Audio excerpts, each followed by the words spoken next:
On me dira, Monsieur Aïe, oui. Qu'est-ce qui empêche les partisans et les courtisans du chef de l'État de présenter les actions réalisées par le régime de la rupture aux populations? Mais qu'est-ce qui empêche aussi l'opposition de présenter les succès et les failles de manière consistante? Depuis ce que moi je suis en train de voir, dans les reproches à l'action gouvernementale, on ramène des faits graves, c'est vrai, 2019-2021, mais il y a des faits plus graves.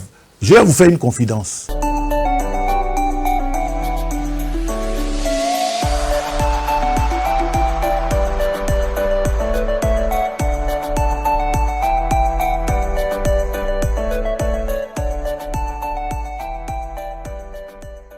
Petit à petit, nous marchons vers les élections générales de 2026. Dans chaque camp, on affûte ses armes.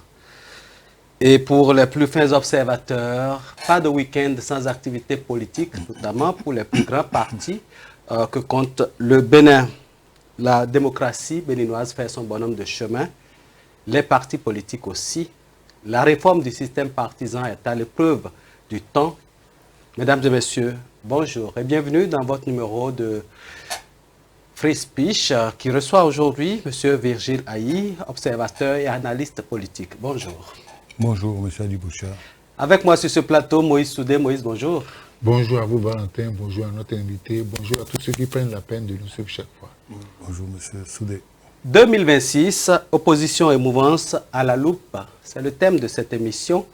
Et nous avons un esprit averti dans ce studio, un sachant, un observateur fin de la vie politique, avec qui nous allons donc parcourir ce thème. Mais avant, M. Aïe, pour planter le décor, comment définissez-vous aujourd'hui la démocratie?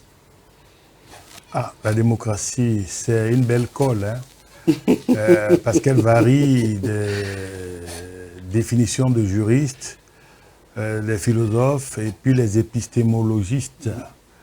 Pour moi, le simple homme de la rue, c'est le pouvoir et la prise de décision par la majorité, pour la majorité. Tout simplement, c'est ça. Voilà, Moïse Soudé, voilà la définition aussi simple hein, que M. Aïe fait de la démocratie. Mais lorsque vous observez la démocratie béninoise, si on vous disait d'adapter, de conceptualiser cette définition, comment vous la définissez-vous? Toujours moi. Non, la démocratie béninoise, la démocratie ne devrait pas avoir d'espace d'indication géographique. La démocratie devrait être dans un monde globalisé, une question partagée. Mais il faut avouer que les repères sont en train d'être perdus parce que ceux qui, de par leur civilisation, ont animé et continuent d'animer cette sorte de culture politique qu'est la démocratie, puisque de nos aïeux, on a appris aussi que les brillantes civilisations d'Abomey, les empires madingues et autres avaient également, les Égyptiens avaient des pratiques démocratiques à leur façon.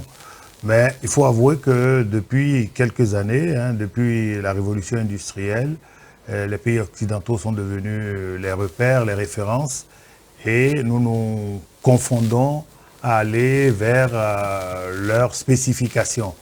Et à partir de ce moment, nous brassons des tests, nous brassons des habitudes qui parfois marchent, mais qui parfois flottent. Et ce qui est dramatique, ce qui paraît parfois amusant, mais préoccupant, c'est que les cadres de nos pays, les individus, les différents décideurs, tant que ça les arrange et que ça va en leur faveur, tant qu'il faille avoir des primes comme on l'a au Sénat français, tant qu'il faille avoir des prééminences protocolaires, on est d'accord de partager les valeurs civilisatrices de la démocratie. Et puis après, quand ça ne nous arrange pas, il faut tropicaliser la démocratie. Et donc on trouve des joyeux lutins en train de dire, mais après tout on est au Bénin, après tout on est en Afrique, il faut que les choses se passent selon nos réalités. Mais pendant ce temps, ils savent qu'il faut y avoir des gardes de corps, ils savent qu'il faut y avoir des primes de participation, qu'ils voyagent en business class et qu'ils soient dans les hôtels de premier rang. Dans les civilisations qui étaient les nôtres, ces privilèges étaient accordés plutôt au peuple. Aux souverains, c'est vrai, mais après au peuple. Et on se considérait comme étant serviteurs. Mais les gens s'arrogent donc les prestiges protocolaires qui sont connus dans les pays de tradition démocratique réelle. Et puis après, ils s'amusent à nous dire. En réalité, on a de la plaisanterie dans les comportements idéologiques, dans le management même de la société. Et tout ça nécessite grande réflexion. Est-ce qu'il faille nettoyer les individus? Est-ce que ceux qui sont dirigés, nous qui sommes dirigés également, ne donnons pas la main et l'occasion à la chose? Tout ça nous ramène à l'histoire de pays de pagaille. En réalité, je sors d'une discussion avec des jeunes et la question que vous me posez, surtout que je suis de nature dirigiste, je pense que il faut se poser la question, est-ce que ceux pour qui on réclame la démocratie même la veulent? Et est-ce que ceux qui prônent la démocratie savent de quoi il s'agit? Grande question. Voilà, on a évolué entre-temps, depuis 90, où on a embrassé ce renouveau démocratique. Justement, notre invité dit démocratie, décision de la majorité pour la majorité. Cela nous a donné un code électoral qui a suscité beaucoup de polémiques. Est-ce que vous estimez que ce code électoral-là garantit pour le Bénin des élections générales apaisées? Alors, la question est revenue souvent. J'avoue que je regarde à distance, vraiment à très grande distance.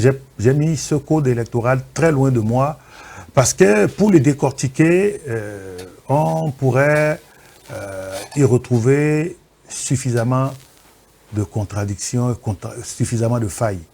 Mais je me dis, ceux qui ont été à l'origine vont payer s'il y a des défaillances faites de manière volontaire. De manière consciente. De manière consciente. Et si c'est des subtilités qui vont se retourner contre ceux-là. Et de l'autre côté également, je pense que ce n'est quand même pas de la mer à boire pour peu que la Cour constitutionnelle après joue le jeu de l'équité. Parce qu'on n'a pas interdit aux gens de ne pas aller voter. Si la majorité pense que 20% pose problème, on a vu dans les démocraties qu'on semble imiter, les gens n'ont pas voulu du Rassemblement national et à l'époque on n'avait pas voulu de Le Pen. Donc face à Jacques Chirac à l'époque, les gens aveuglément sont allés mettre dans l'urne ce qu'il fallait pour que ne vienne pas Le Pen.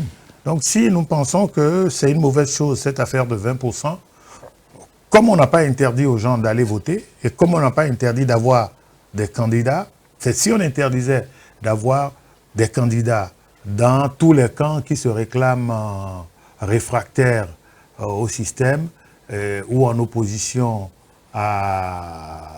aux habitudes et au fonctionnement, à la marche et aux pratiques du gouvernement en place, si ceux-là pensent que ce n'est pas normal, ils se mettent ensemble et puis ils font un vote sérieux, conséquent, pas un vote d'inconscient. Il faut que ce soit des votes où ça sort que ça sorte des cœurs des populations. Et puis on constatera. Et puis une fois qu'on a constaté, je pense que tout le monde est conscient de cela. Si la population n'est pas plaisantine, si nous, chacun de nous, savons que ce qui se passe ne nous plaît pas, on va y aller. Mais si ça nous plaît, et c'est ce que je redoute quand on essaie de questionner les gens se disent, ok, depuis 20 ans, 30 ans, on n'a jamais été d'accord avec celui qui est là. Et quand on amène un autre, c'est pire. Quand on amène un autre, parce que ceux qui reprochent au régime actuel un certain nombre de choses, Il suffit de faire un effort de mémoire et de regarder dans le rétroviseur ce que vous appelez aujourd'hui votre VAR. On se rend compte que c'est des superpositions. Ceux qui ont fait, ceux qui parlent aujourd'hui, qu'est-ce qu'ils n'ont pas fait? Hein? On ne va pas rentrer dans l'histoire récente ni l'histoire lointaine, mais c'est au peuple souverain. Et si le peuple est souverain, je pense que, quels que soient les tests, parce que chacun, hein, j'ai écouté d'autres spécialistes me dire la même chose. Eux, ils disent, ils sont d'accord avec ce code électoral, ils ne sont même pas béninois. Et ils sont de pays de grande tradition, et ils disent, il faut maintenant que tout soit écrit, tout ce qui est écrit soit affiché, et que ça ne varie pas. Il ne faut pas qu'il y ait des interprétations de loi en fonction du temps. Il faut que ce soit des tests réguliers, des tests intemporels, pour que ce ne soit pas au gré des humeurs et des circonstances. Et puis là, on verra qu'est-ce que le peuple veut.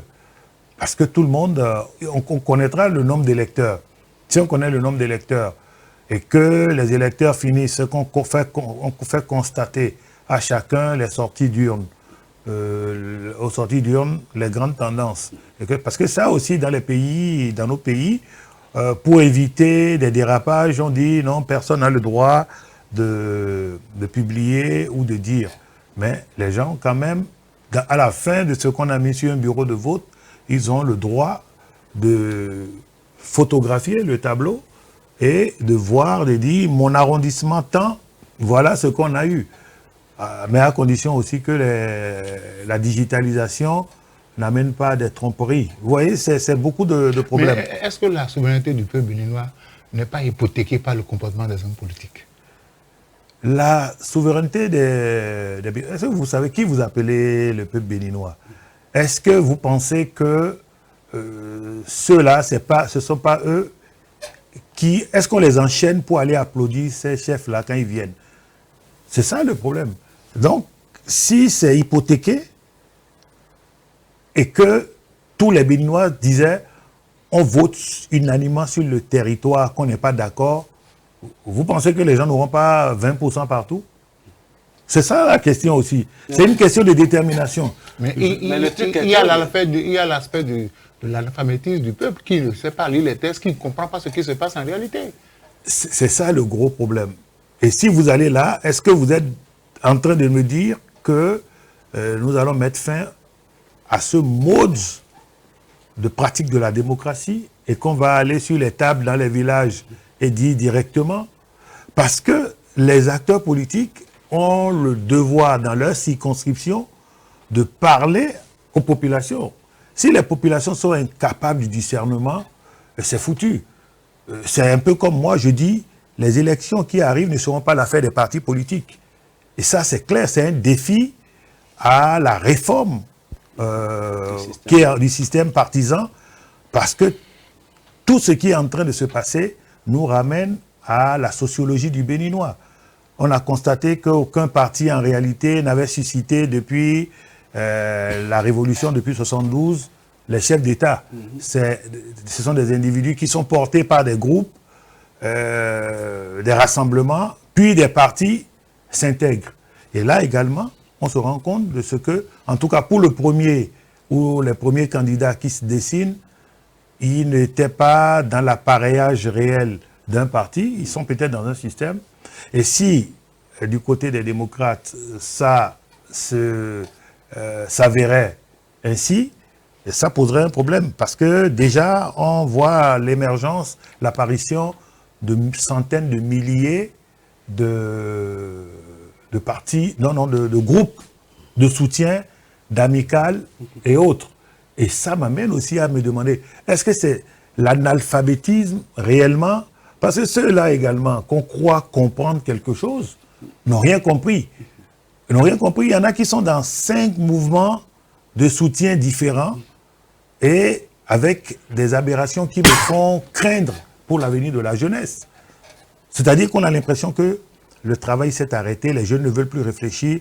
Leur objectif maintenant, c'est qui va le mieux se faire voir sur les médias et sur la scène par les candidats qui arrivent.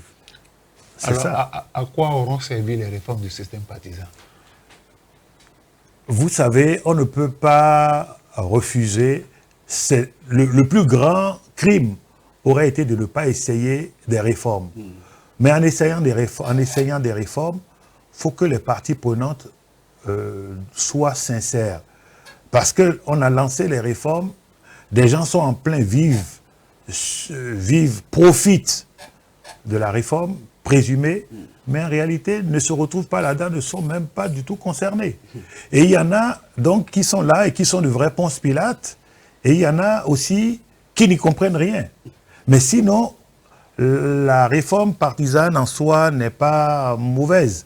Vous voyez, dans les querelles malheureuses entre nos peuples, dans la sous-région, en Afrique centrale et les francophones, parce que c'est pas affaire de Gabon et du Bénin. C'est le Cameroun qui est impliqué, la Côte d'Ivoire qui sont impliqués. Et puis, vous voyez, les gens se moquent en disant, écoutez, vous ne comprenez même rien de la modernité sociopolitique. Vous êtes encore à des cinquantaines de candidats. Vous avez vu dans les pays voisins le nombre de candidats qui se profilent. Et là, on aura la chance, c'est quand même une avancée, d'avoir peut-être 3, 4, 5 candidats. C'est déjà quelque chose si réellement l'économie que génère la production de bulletins et autres puisse amener quelque chose. C'est également très élégant de voir 2 ou 3 candidats d'une trempe et que les gens puissent avoir un débat vraiment décoincé, un débat actuel, un débat qui amène chacun à se retrouver, et toutes les catégories. Et ça nous interpelle. Est-ce que ceux qui aspirent à diriger, ou dans leur état-major, les gens feront passer l'information jusqu'au niveau des populations? Parce que là, c'est de ça qu'il s'agit. Si nos populations, on les traite d'analphabètes, elles ne sont quand même pas bêtes. Et analphabètes en quoi? Il y en a qui écrivent en arabe. Donc, l'alphabétisme par rapport à quoi? Et par rapport à qui? Il y en a qui écrivent en fond, en Yoruba, les Haoussa écrivent. Donc, un problème se pose. J'ai l'impression aussi qu'on sous-estime nos populations à la base. Mais en réalité, je crois que les plus pourris, c'est en ville. Ce sont les intellectuels. Ce sont les intellectuels. Et ça nous ramène encore à tout ce... C'est pour dire que, on dit, le pouvoir est divin. Ça veut dire que ceux qui nous ont dirigés et qui ont traité les gens d'incompétents, d'intellectuels tarés et autres, quelque part, ils ont des raisons. Et il faut reconnaître qu'il y a des exceptions, il y a des exceptions qui font la règle. Mais c'est quand même une règle. Parce que ce ne sont pas les populations rurales qui se sont mises à faire de la... comment dirais-je, du folklore. Vous voyez, ce sont les pseudo-intellectuels.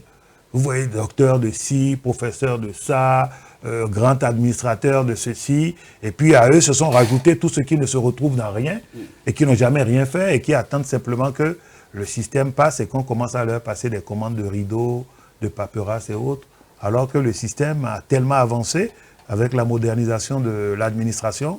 Il y a des choses là, comme ça, on n'en parle pas. Moi, je pense que le gros problème, ce sont les Béninois dans leur compréhension et dans leur façon de faire. Moi, je pense que si dans une contrée, même si on amène de l'argent, et que les gens ne sont pas d'accord, dans un marché, dans une salle de classe, dans un village, ils vont s'exprimer et puis on verra. Après, c'est la sincérité du traitement des votes qui fera le problème. Parce que si on remarque qu'il y a raz-de-marée dans un quartier, à Guinkomé par exemple, c'est pas parce que je suis minard, forcément, et que on nous dit, non, à Guinkomé, ça fait match nul, ou bien égal, ou alors c'est inversé, ça pose des problèmes. Mais faisons en sorte que la réalité de ce que les populations pensent. Parce que nous, en ville, parfois, quelques-uns sont illuminés et pensent que ce n'est pas ce que la population veut.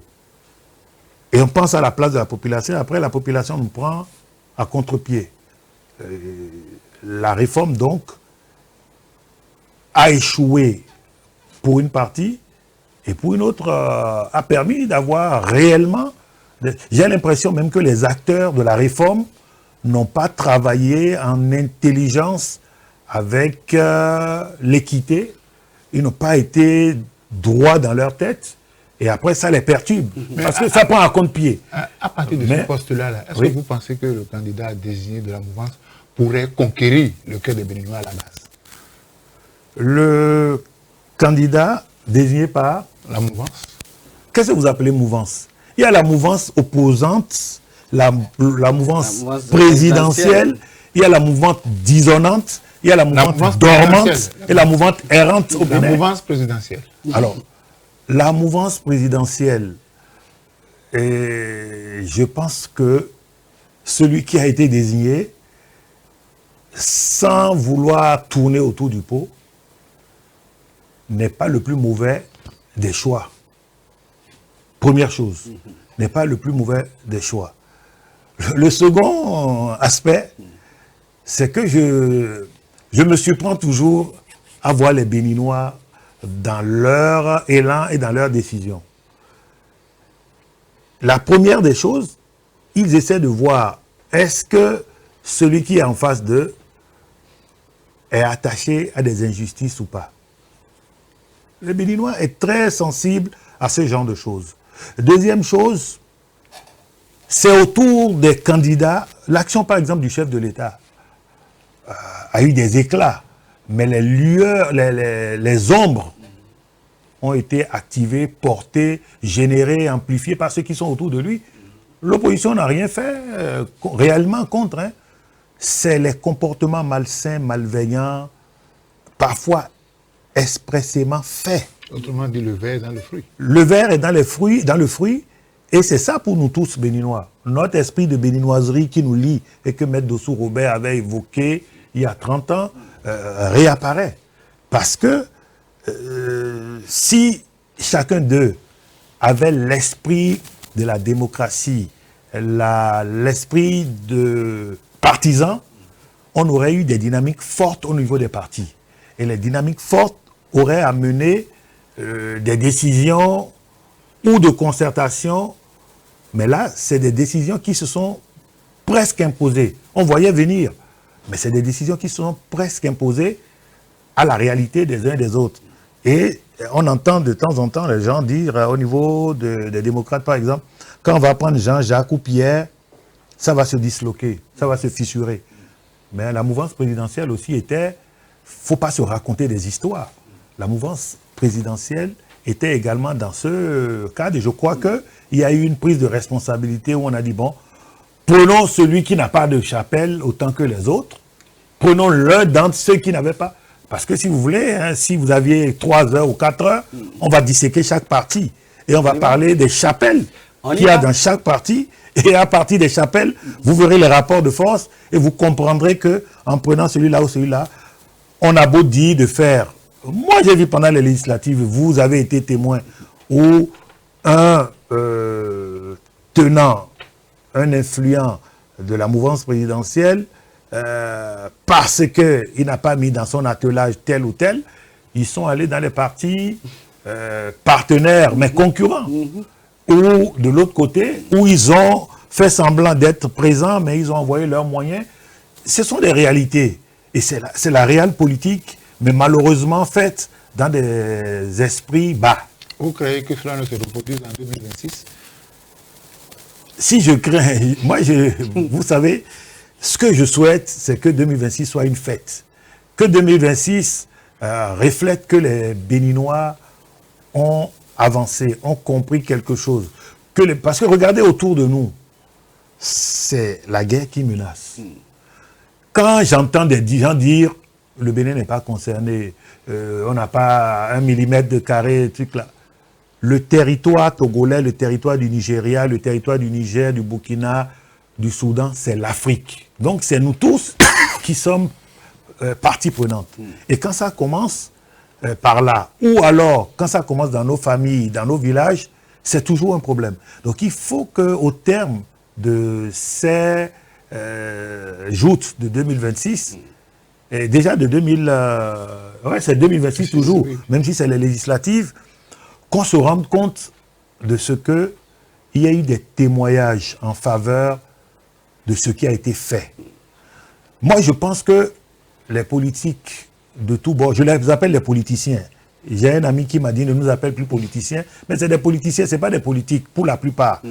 C'est-à-dire, je dis pour la plupart, parce que le peu qui soit politique est en minorité.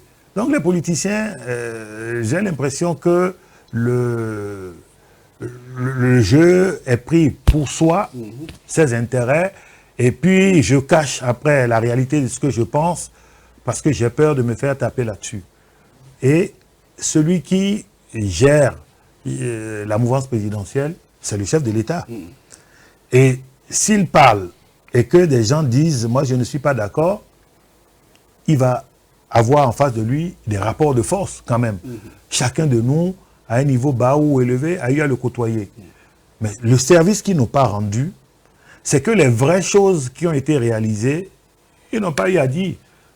Ça me rappelle sous le président Kérékou, où, à l'approche des élections de 2001, les proches du président Soglo étaient bloqués sur les sujets de l'école, de la santé, parce que le tandem Alahassa et Marina Matubodi avait déroulé des actions qui faisaient l'unanimité de l'admiration.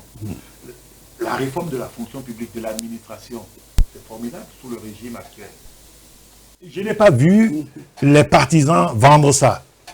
Et je n'ai pas vu de l'autre côté aussi l'opposition dire « Ah, voilà, c'est bien, mais il y a toujours cette faille. » Les derniers concours, j'ai rencontré un monsieur qui est reçu, mais qui était malheureux de chez malheureux, que Dieu me pardonne. Je ne suis pas mieux. Mais malheureux, il n'a personne de sa vie.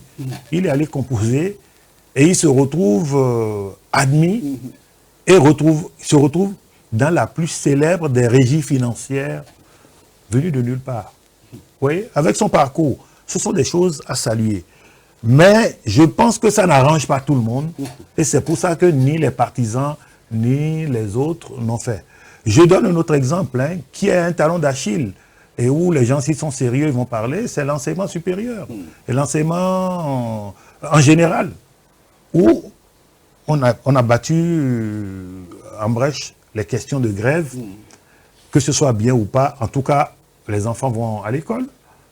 Mais après, on n'a pas fait du tout de bon significatif dans l'enseignement supérieur, que ce soit privé ou public. On a pu résoudre une question de fraude qui est claire.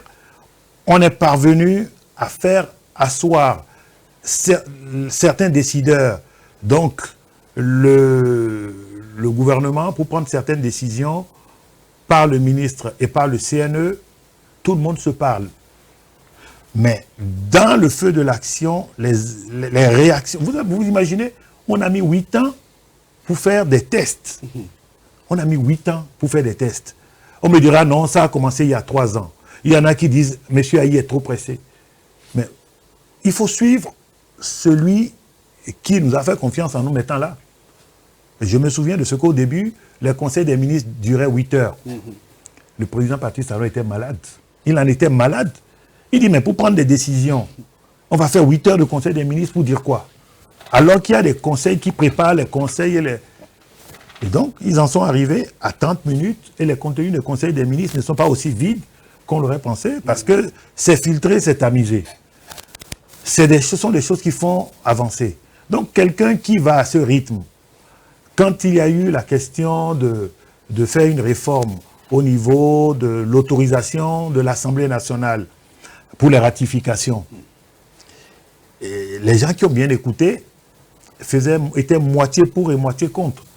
Parce qu'en raison de questions de ratification, de délai, de pagaille, de chantage de parlementaires et de groupes de pression, parfois on perd des milliards en dons, en appui et autres. Donc l'autre dit, et je vais faire partie et puis je viendrai rendre compte.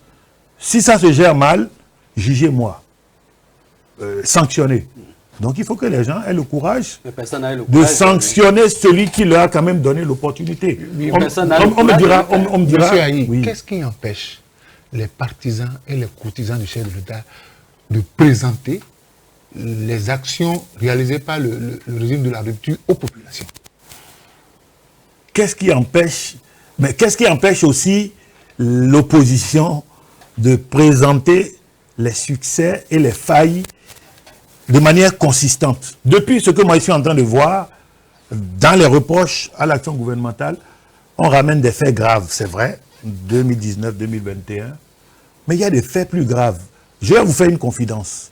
Moi, je suis allé dans le cadre des réformes de l'enseignement supérieur, voir des responsables à divers niveaux, aussi bien dans la mouvance présidentielle que dans la mouvance de l'opposition. Ils sont à des niveaux insoupçonnables. Rien n'a bougé. C'est-à-dire que ça ne les concernait pas. Et quand j'analyse les débats des partis politiques et les débats parlementaires, j'ai l'impression que c'est toujours au sujet de roublardises de tests, d'intérêts, primes de ceci, primes de retraite, et voilà.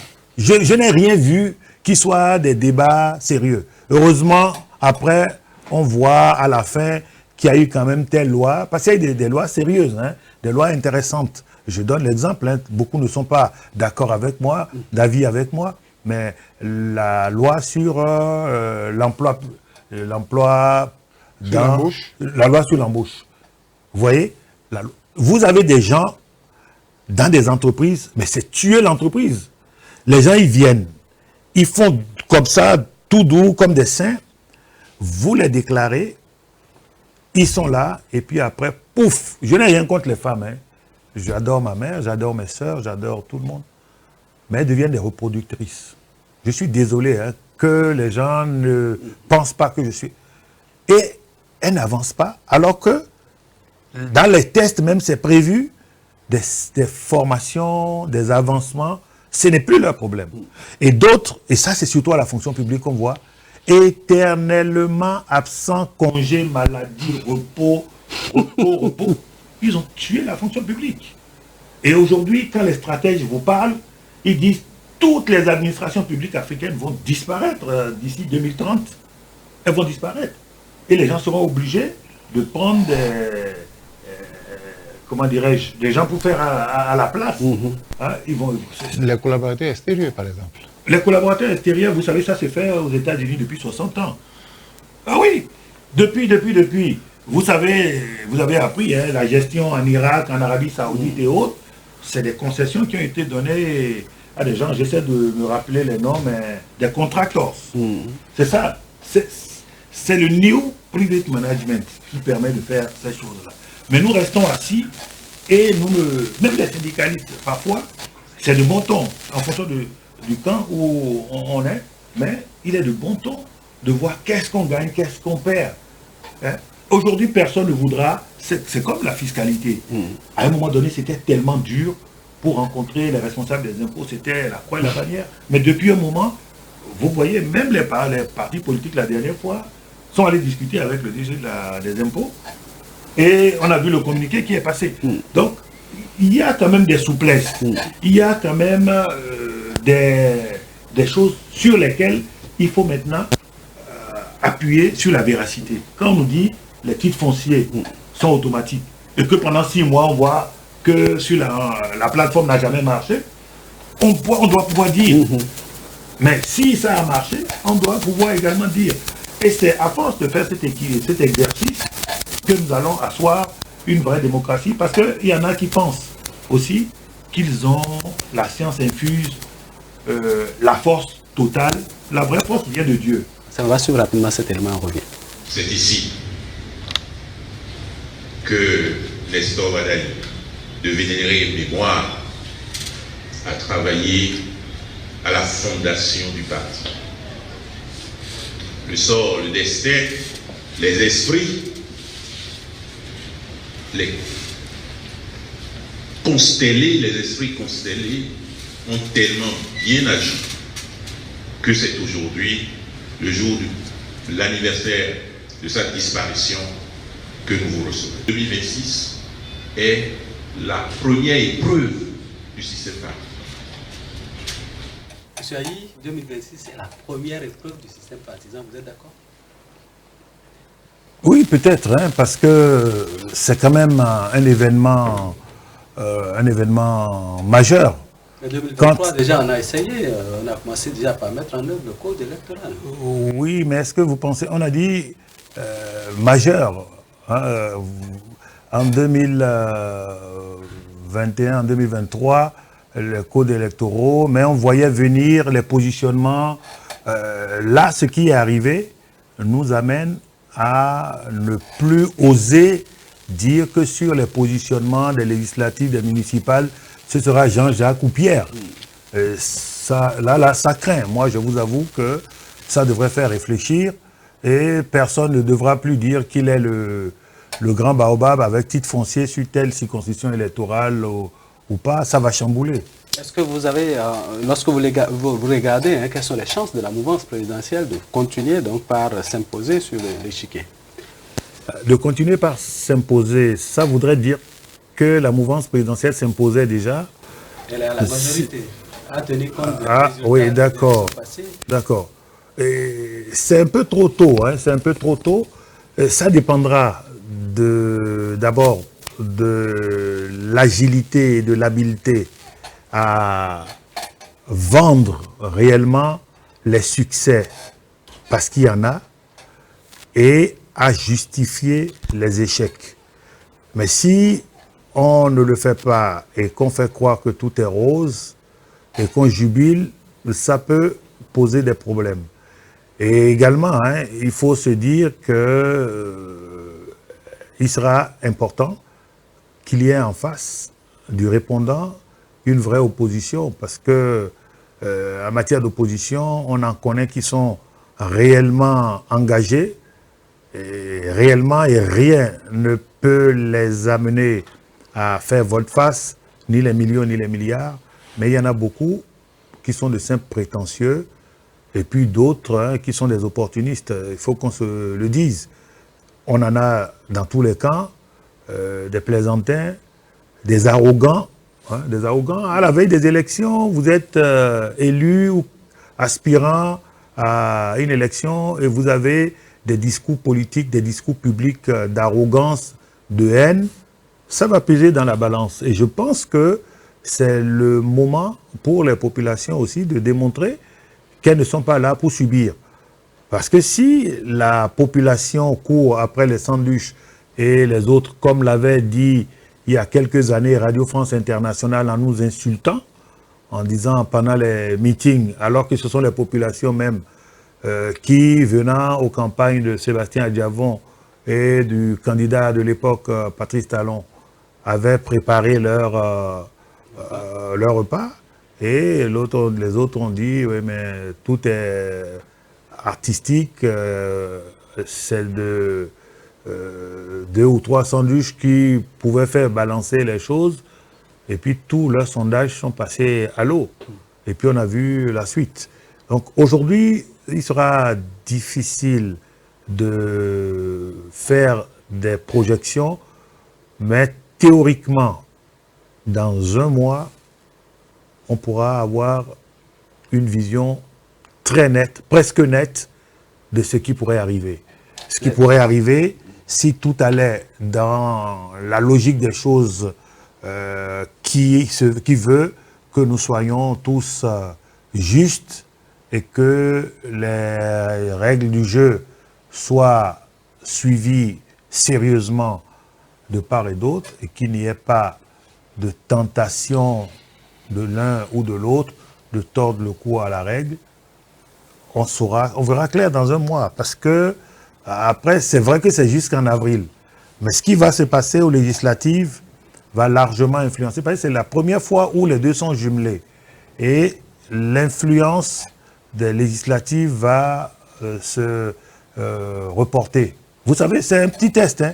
Si jamais les 2 candidats, ou les 3 ou les 4, s'affichent dans un groupe pour les législatives et les municipales, et que les populations réagissent, il y en a qui, les habitués, diront ce ne sont pas les mêmes élections.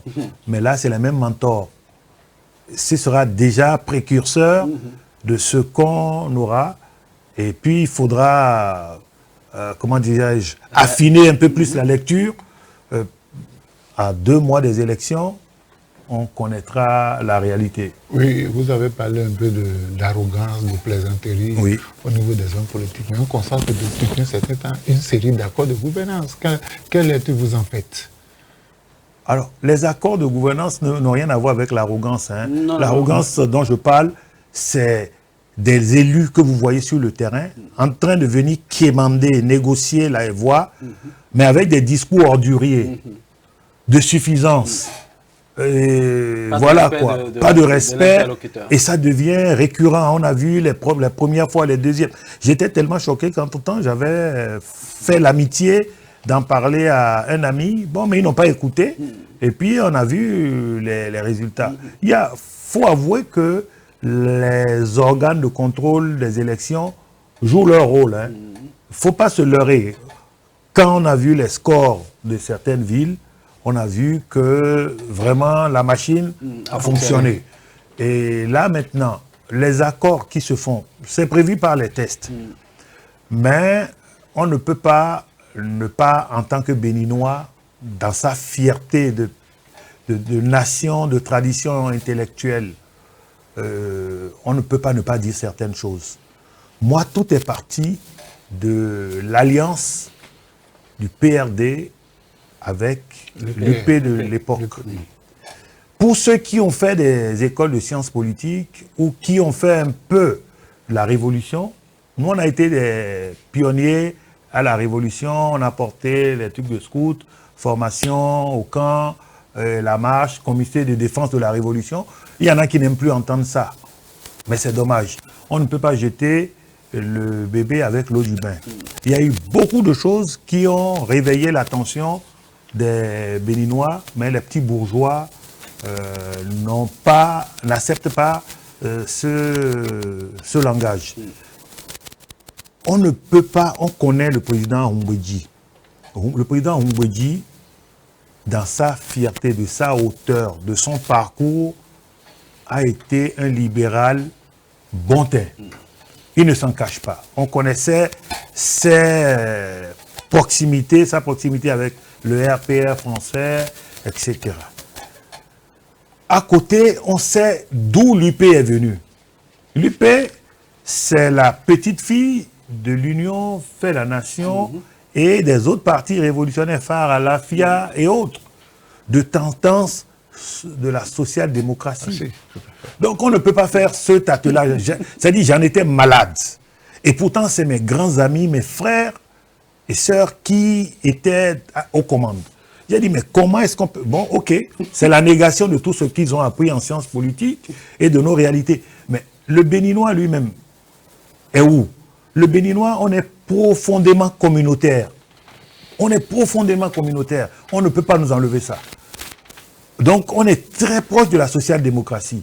Et c'est pour ça que quand quelqu'un commence à dire « je vous aime, je vous donne ceci », on court jusqu'au moment où on soit déçu. Mais quand on sent un étalement de la bourgeoisie comprador, excusez-moi pour les termes, hein, moi je suis beaucoup un admirateur, je ne suis pas de l'international socialiste, mais je suis un admirateur de la chose parce qu'on vous dit que c'est passé. Mais en réalité, aujourd'hui, les grandes nations sont en train de reconcocter, de recomposer, parce qu'ils ont fini par effilocher, déchirer, déchiqueter leur tissu social. Donc, quand j'ai vu ça, c'était déjà un problème. Et en approchant chacun, en voyant, on a vu, heureusement qu'il y avait la soupape de sécurité. C'était le chef de l'État. C'était la soupape de sécurité. Sinon, tout le monde voulait être chef, tout le monde voulait aller dans tous les sens. Vous voyez? Donc, c'était déjà le début, mais la Dauphin-Brie. Hein? Ce n'est pas la langue complètement nationale, mais c'est la langue que les gens comprennent. Fille clair fodéo, donc, heureusement qu'il y a la soupape de sécurité, sinon tout ça aurait volé en éclats. Et d'après les gens bien avertis, contrairement à ce que les gens pensent, s'il avait commencé à avoir des primaires, des trucs, il y aurait eu tellement de tergiversations. C'est le cas, ça. Regardez un peu les 4 dernières années, les soubresauts qu'il y a eu au parti républicain. C'est le parti des républicains, hein, au bloc républicain. Et puis de l'autre, vous avez des têtes fortes. Et puis à côté, vous avez des manipulateurs. Et puis vous avez d'autres qui sont des technocrates qu'on a mis pour comme ciment pectique.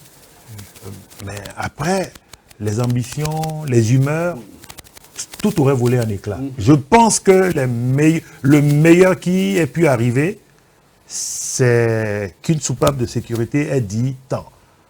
Quand bien même certains étaient dans le rôle et jouaient élégamment les choses, mais connaissant nos compatriotes, des choses auraient flanché.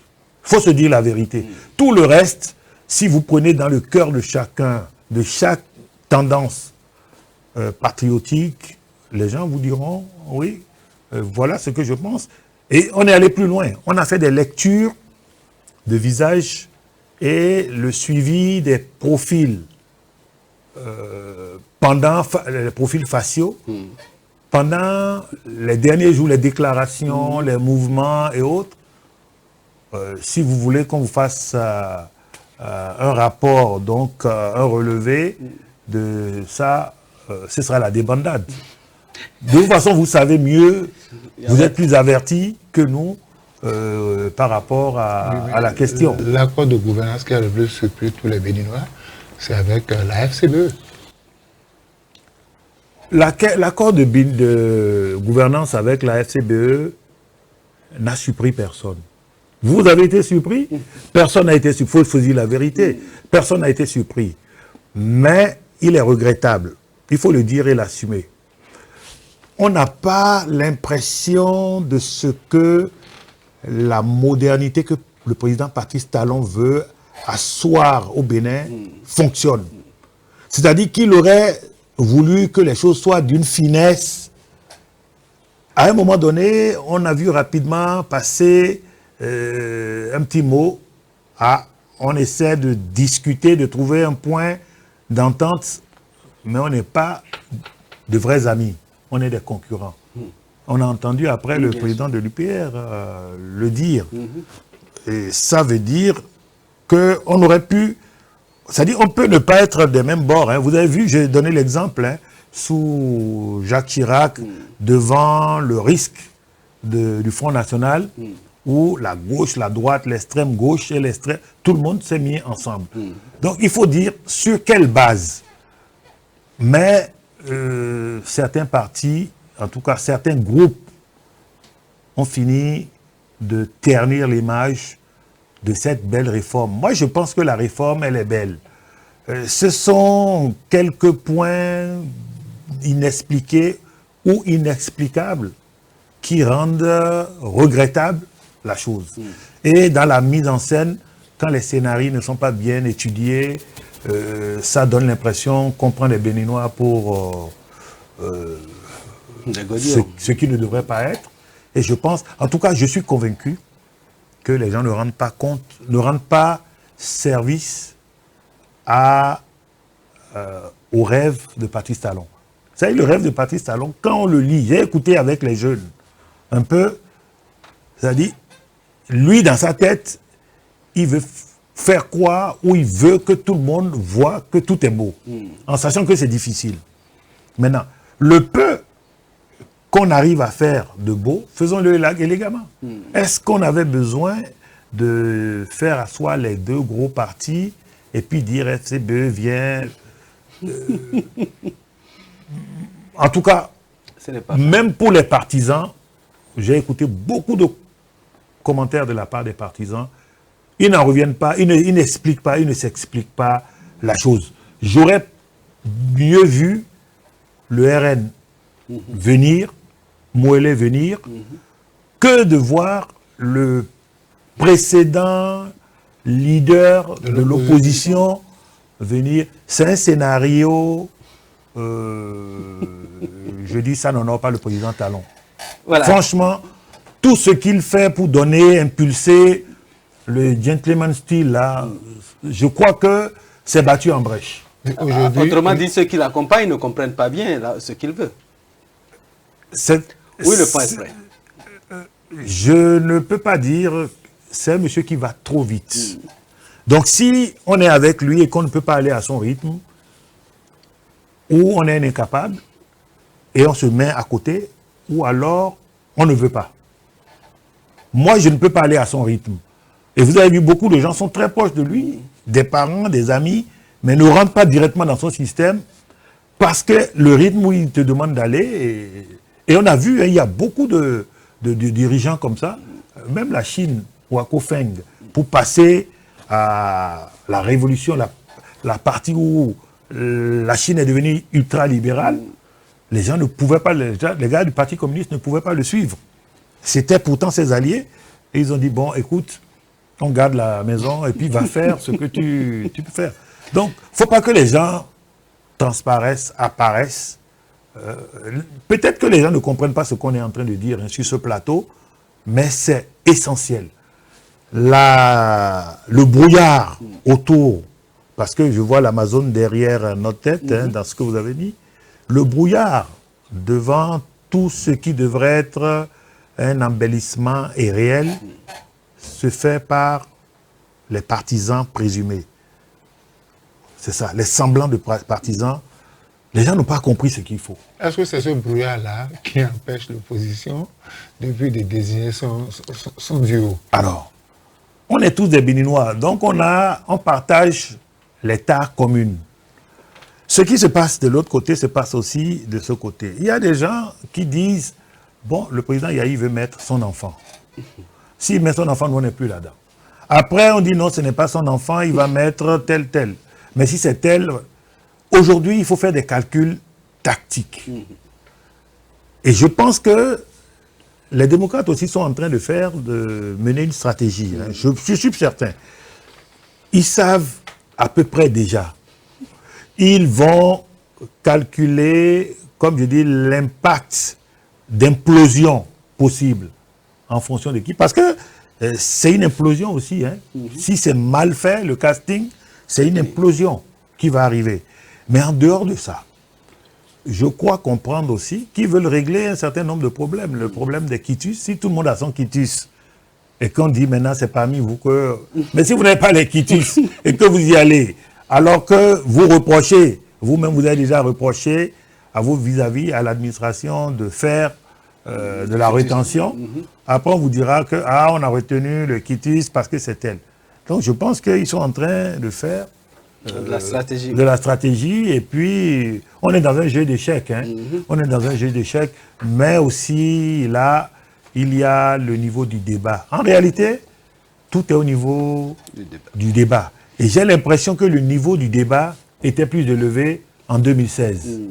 Le niveau du débat était plus élevé en 2016. Ce qu'on est en train de voir, on croise les doigts pour voir si ça va remonter, mais j'ai beaucoup plus peur pour la jeunesse parce que j'ai l'impression qu'elle est désœuvrée complètement et ce que les clubs électoraux sont devenus la chose la mieux partagée. Et tant qu'ils n'avaient pas l'indication sur le candidat, ils se sont mis dans des sous-clubs des potentiels candidats.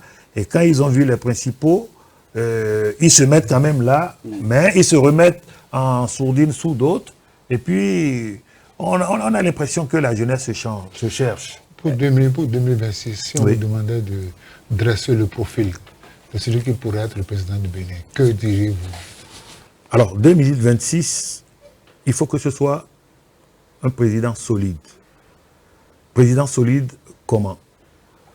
Un président qui ait le recul, qui ait de l'envergure internationale, qui ne soit pas complexé. Un président qui puisse, en sortant du Bénin, parler au moins une ou deux langues internationales. Pour qu'on ne s'amuse plus, c'est fini les époques où on a des traducteurs et autres. Que les gens comprennent la réalité de la finance internationale, de la politique internationale et de l'économie solidaire. C'est-à-dire qu'il faille éviter de faire des frustrés. Et enfin, sauver l'héritage positif du président Talon. C'est-à-dire que certaines choses, il ne faut plus qu'on revienne jamais là-dessus. Il y a beaucoup de choses à corriger, mais certaines choses, il ne faut plus qu'on revienne jamais là-dessus. J'en ai les exemples. Hein. On a tous vécu dans notre chair les dégagements au bord des voies. Nous tous, on a été victimes. Il ne faut plus que les voies soient encore encombrées. Mais qu'on puisse trouver des solution à ceux qui n'ont pas pu aller dans les marchés. Les problèmes de vente de proximité, ça fait partie de notre culture. On n'a pas vocation à devenir Hong Kong ou Dubaï. Mais il faut que ce soit maintenu. Il faut que les concours, les recrutements soient maintenus dans la transparence. Il faut... Plus jamais de concours frauduleux. Plus jamais de concours frauduleux. Plus jamais de directeurs généraux alignés avec des voitures gyrophares de partout. Faut plus. Il faut que les travaux d'urbanisation continuent. Maintenant, est-ce que nous allons continuer avec des disparités? Parce que le découragement, par exemple, à l'université ou dans la recherche, les gars disent, nous, on a fabriqué, on a formé des jeunes qui ont des masters, et puis ils sont allés dans des agences et ils gagnent 3 fois ce qu'on gagne. Vous voyez? Et on dit, mais les ministères aussi sont là. En fait, c'est des agences d'exécution pour aller très vite qui ont été faites. Donc ça, c'est des choses qu'il faut revoir, qu'il faut réfléchir et qu'il faut réajuster.